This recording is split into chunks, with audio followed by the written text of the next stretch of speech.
This notes folder I have open right now manages most of my life. In a recent video I mentioned how I use a combination of a Zettelkasten system and what is essentially David Allen's getting things done method to manage my note taking and task tracking. There was some interest in diving into this more, so in this video we are going to focus on the Zettelkasten part, specifically the general approach I use for note taking and learning. And I know this is a very YouTube thing to say, but Zettelkasten and atomic notes have really felt like a superpower to me, and I wish I found it sooner. I'm not going to make this a what is Zettelkasten video, there's already a ton of great content out there on this topic, but the quick and dirty version of the core idea is small, targeted or atomic notes that have some kind of useful ID, and those atomic notes are interlinked. At least those are the parts I've taken into designing a system that I find useful for my own needs. What we're going to do is just jump right into what it looks like when I'm taking notes. So someone just recently asked me to review an article they had written, and so I created a new note in my system. This is actually a special type of note, what I consider to be a source note.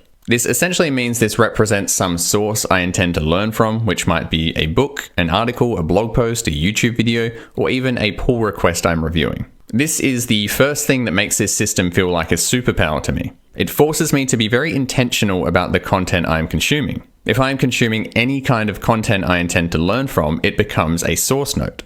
If I'm reading an article or watching a YouTube video and not creating a source note, it means that I'm not intending to learn from this, which is fine, but it helps keep me honest and not fall into a trap of just feeling like I'm learning when I'm really just procrastinating or consuming something for entertainment. So the note just goes straight into this notes folder, typically as a markdown file. For my notes, as opposed to my task tracking, there is absolutely no folder structure here. The name of the file is its ID, and I name my notes in one of two ways. If it is a source note, I start the name of the note with the type of source it is, and then the title of that source. For books, I also typically include the author and publication year in the ID. For notes that aren't source notes, I do basically the same thing, except I don't have the source prefix, and I will just give it some kind of descriptive name that I come up with. So this note gets a name of article, angular signals, reactive context, and dynamic dependency tracking. This naming convention makes it easy to search for later. I can easily search through all of my article sources, and the title is keyword dense, so if I later want to look for information on reactive context, for example, this will pop up. If the title of the source is not particularly descriptive, I would stuff my own keywords into it to make it more searchable. So to start off the note, I paste in the actual title of the article, the author, a link to the actual source,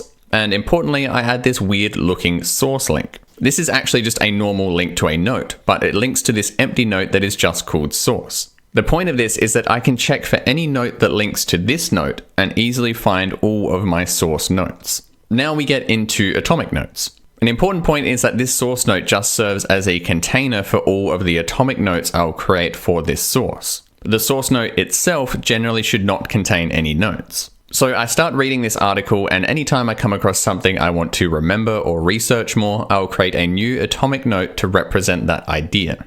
I'm not trying to capture every single thing in the sources I consume, just the things that feel important to me and that aren't already deeply embedded into my brain. I start by creating a link to this new atomic note within the source note, giving it its own ID that is an easily searchable summary of the idea I am trying to capture.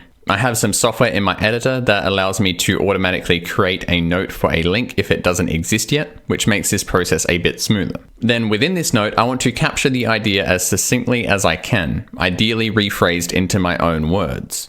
This is another superpower of the approach. This attempt at capturing ideas really forces you to understand the idea in order to effectively create the note. Sometimes, as was the case with this note, I will do my own further research to flesh out the idea. Once I'm done with that atomic note, I go back to the main source note until I find the next thing I want to make a note of, and I continue in this fashion until I have finished the article. The interlinking of the source note to its atomic notes is important, but an important distinction is that an atomic note is not just a child of the source note. It exists in its own right, separate from the source note, and can be interlinked with any other relevant notes. This is another aspect of what makes Zettelkasten strong. We aren't just creating notes for a specific article, we are capturing ideas that exist independently and can be searched for and linked to other ideas. If later I want to find some information on the concept of an active consumer, for example, I don't need to find my notes for the article that covered that concept, I can just find the idea itself.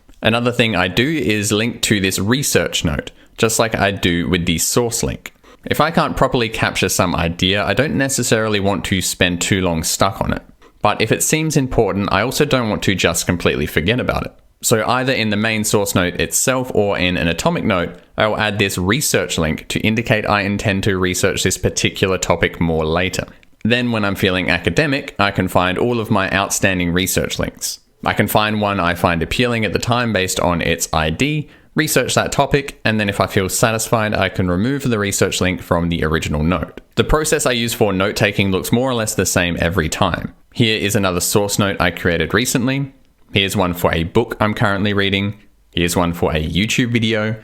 And here's just a standalone atomic note I created that doesn't belong to any source note. This process even works for physical books. For that situation, I have sticky notes that I store at the front of the book. Then if I come across anything I want to remember, I just add a sticky note to mark it. I don't record anything on the sticky note or in the margins, it's just a marker for me to come back and review later and create a note for it if it still seems important to me. Here's an example source note from a physical book I'm reading. So the main reasons why this feels like a superpower to me are because it makes me much more intentional with the content I am consuming. There is this decision point where I have to decide whether I intend to learn from something or whether it is just for fun. It makes the information more useful and searchable later, so creating the notes feels much more productive. It reinforces actually learning from the content more when creating the notes and highlights areas you might not be sure about. It allows me to easily keep track of the topics and ideas I want to research more. And perhaps most importantly, it's just fun.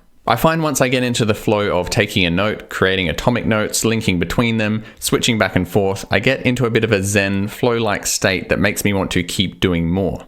I think it's at least partly because each atomic note feels like its own little win. And this is coming from someone who has typically in the past hated taking notes.